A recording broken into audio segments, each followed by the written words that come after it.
We live in a time where being afraid is the norm, and it's actually encouraged, and it's being enforced. And you're being told that that's the best way to go. When you look at things like censorship, somehow our society feels that taking certain words out of the English vocabulary when it comes to posting on powerful social media tubes such as YouTube or Facebook or Twitter or whatever are gonna change the way that people think. You can censor all the words that you want. It's not going to change anything. What changes stuff is a person's willingness to participate or not participate in what they think is either something that is for the greater good or detrimental to the greater good.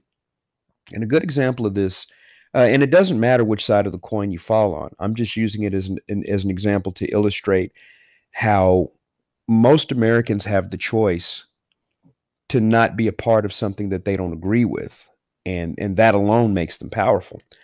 The Budweiser campaign, and again, it doesn't matter which side of the fence you fall on. They had a campaign that involved marketing, which was which had a very strong transgender overtone. Well, just because that marketing was presented to the population, it didn't mean that the buying population had to buy it. So what happened is the traditional people that liked Bud Light, the the core audience of Bud Light, they just decided not to buy it anymore. Well, I think social media works the same way. Um, we worry about hate speech, and censoring hate speech doesn't stop hatred. We worry about what's said. It doesn't change people's hearts.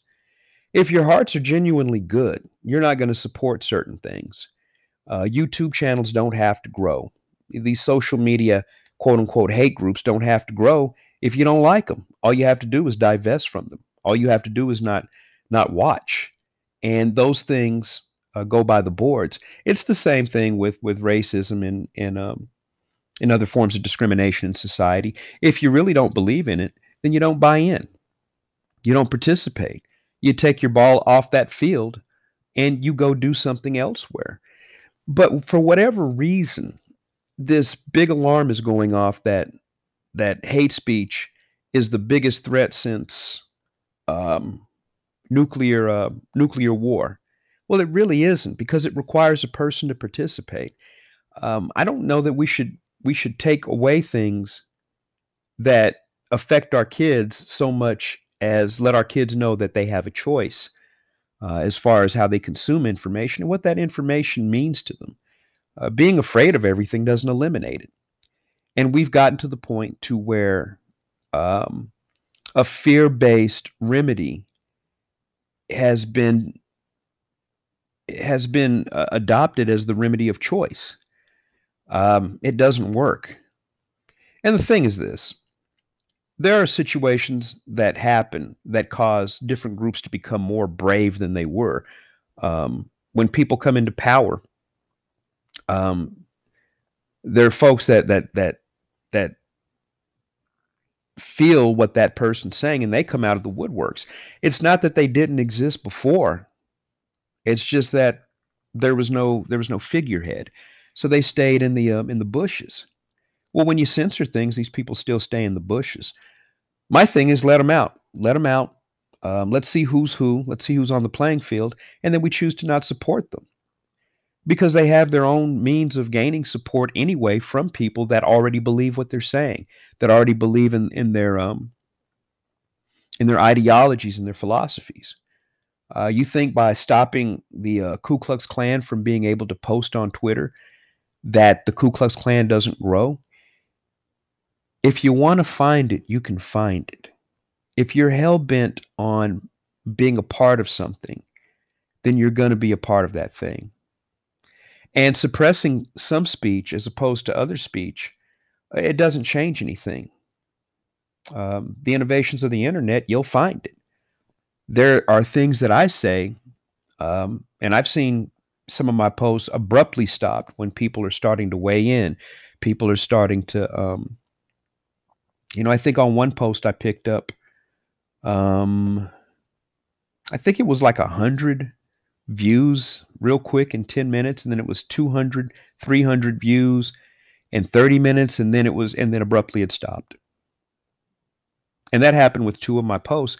And, again, if you don't agree with it, that's fine. But at what point, and I talk about authoritarianism, if you're able to decide is what is admissible, then there is no free speech. What there is us operating in your echo chamber. If I say something that you like, I get likes. If I say something that you don't like, even if it's the truth, I get squelched.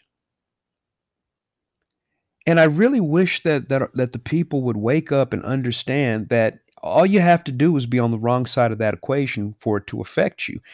And if you stay on the right side of that equation and you really don't believe that side, but you do so to not be canceled, well, you're merely acquiescing to something that is a great wrong. And by that note, you're you're enabling you're enabling that process to happen. You're enabling that dismantling of free speech to happen. And at some point, somebody's going to have to be brave, and that bravery will start with nobody, really listening. That bravery will start with a page that maybe has um, 15 followers, but it has to start. Otherwise, we're going to careen off a cliff, and we may not be able to find our way back, and we may forget what we have the right to. And free speech is one of those things. We can regulate free speech simply by being responsible in what we participate in as people demonstrate their ability to have free speech. If it's evil, simply don't participate in it, and you will destroy that evil speech. You will destroy that hate speech. It's that simple, folks.